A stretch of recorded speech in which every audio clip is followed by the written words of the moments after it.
asalaamaaleykum mbokk yi ñi ngi am mbégte di leen dalal ci seen xibaaru météo di ko tàmbalee nag gànnax goo xam ne yëgal daanaka mi ngi tàmbali tey ci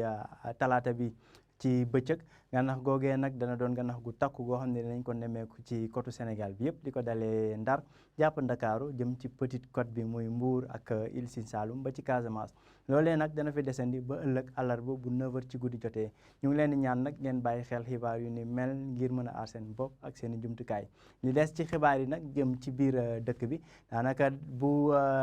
seddaay bi nga xam ne nemmeeku woon nañ ko bu jàllee tàngaay lañ fi gën a nemmeeku image satellite bi mi ngi wane ay niir yoo xam ne dana jugee biir géej jàll nag waliyaan ci daanaka goxu réew mi yëpp waaye ci tënk rek jant bi mooy gën a fës ci réew mi bu njàllee nag ci daanaka guddik tey gi gis nañ que ni ngelaw li daanaka bi doon jugee ci booru penku diggante Mauritanie ak Mali dana jàll ñëw nag bëj gànnaar jugee ci géej gi ci yu bëri ba tax na température dana xaw a dalandi ci yenn gox yi lu ci mel ni Ndar ñu ngi fay xaar di fukki degré ak juróom-benn fukki degré ak juróom-ñaar ci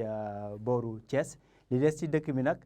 température dana dalee ci fukki degré ak juróom-ñeent jëm ñaar fukki degré ba ñaar fukki degré ak benn fu dul nag fi nga xam ne mooy Tambacounda ñu ngi fay xaarandi ñaar fukki degré ak ñaar température nag dana gën a kawee ci guddik tey gi ci Ndakaaru ñu ngi fay xaarandi ñaar fukki degré ak ñeent donc Ndakaaru daanaka peex bi nga xam ne ñu ngi ko doon nemmeeku ci fan yi yëpp dana xaw a wàññeeku ci guddik tey gi bu njàllee nag ba ëllëg ci àllarba bi jant bi mooy gën a fës ci asamaan si niñ ko waxee léegi ci tàmbali xibaar gi ngelaw li dana jógee ba gànnaar ci yenn goxu ci réew mi dana jógee nag penku ci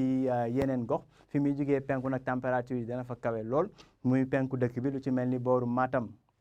température yi foofu lay gën a kawee ci àllarba bi dinañ fa am xaarandi ñeent fukki degré ak ñaar ñeent fukki degré ak benn diggante Tambacounda ak Bakel ba ci Kédougou dana commencé wàññeeku nag li ñuy jàll jëm ci sow bi température yi day wàññeeku muy tàngaay goo xam ni dana fa néew dinañ am fanweeri degré ak juróom-ñeent ci booru Kaffrine fanweeri degré ak juróom-ñaar ci Kolda ci bëj Saalum bi yëpp sax daanaka diggante Ziguinchor jëm Sédhiou ak Kolda ñu ngi fi xaarandi fanweeri degré ak juróom-ñaar fanweeri degré ak juróom-ñaar ci booru Kaolack di wàññeeku ni ñu ko waxee léegi bu ñuy dem ci sow bi ba tax na Mbuur dana am fanweeri degré ak ñett fanweeri degré ak ñaar ci booru Thiès bu ñu demee nag ba ci côte bi carrément ci booru géej gi température yi foofu lay gën a dalee ñi ngi xaarandi ñaar fukki degré ak juróom-ñeent ci booru Ndakaaru jëm ba Ndar donc ci tënk rek mbokk yi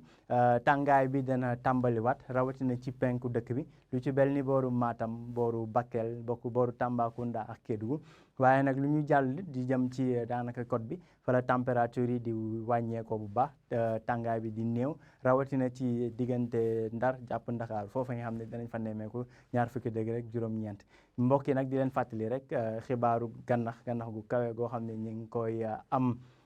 ci géeju Sénégal bi li ko dalee Grande Côte bi jàpp Petite Côte bi ba Casamance dana fi desandi nag ba àllarba muy suba ci 9h ci guddi jotee di leen ñaan rek ngeen bàyyi xibaar yu ni mel ñu ngi leen di jox dig daje nag ba ëllëg ci yeneen xibaaru météo jërë ngeen jëf.